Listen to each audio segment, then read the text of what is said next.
നോഹയുടെ കാലം കഴിഞ്ഞിട്ട് ഏറ്റവും വഷളായ കാലം 2025 നോഹയുടെ കാലമായി പഴയ നിയമത്തിൽ ഏറ്റവും വലിയ വഷളായ കാലം.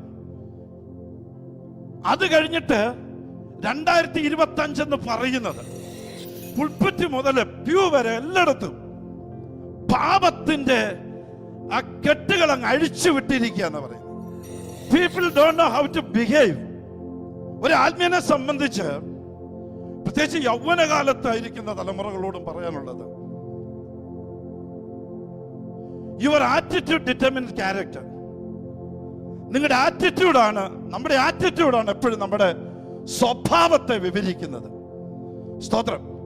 ആത്മീയൻ ക്രിസ്തുവിനെയാണ് വരച്ച് കാട്ടുന്നതെങ്കിൽ അവന്റെ സ്വഭാവത്തിൽ അത് വെളിപ്പെട്ടിരിക്കും. ഇന്നാലും വിശുദ്ധി മാത്രം പ്രസംഗിക്കുന്നുള്ളൂ. എന്റെ പോ ദൈവത്തെ കാണാൻ വിശുദ്ധി വേണം, അല്ല കർത്താവിനെ കാണാൻ പറ്റത്തില്ല. ഇവിടെ കിടന്ന് അടിച്ചു പൊട്ടിച്ചിട്ടൊക്കെ പോകാം. നമ്മുടെ യൗവന മോഹങ്ങളെ ഇന്നും വിടാൻ കഴിഞ്ഞിട്ടില്ലെങ്കിൽ നമ്മുടെ ആത്മീയ ജീവിതം ഒരു പരാജയമാണ്. എന്റെ പ്രിയരെ, ആത്മീയന്റെ അനുഗ്രഹത്തിന്റെ റൂട്ട് എന്ന് പറയുന്നത് അനുസരണമാണ്. എവിടെ കർത്താവിനെ അവന്റെ വചനത്തെയും അനുസരിക്കുമോ അവിടെയാ ദൈവിക അനുഗ്രഹങ്ങൾ പകരുന്നത്.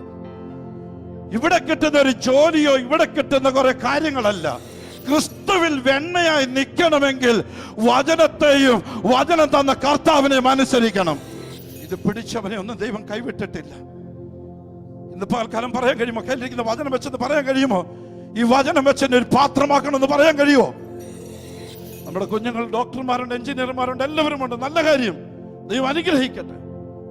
നമ്മുടെ തലമുറയെ നോക്കി ഇതുകൊണ്ടൊരു പാത്രമാക്കാൻ കഴിയുമോ? ദൈവത്തിന് പ്രസാദമുള്ള ഒരു പാത്രമാക്കി മാറ്റാൻ കഴിയുമോ?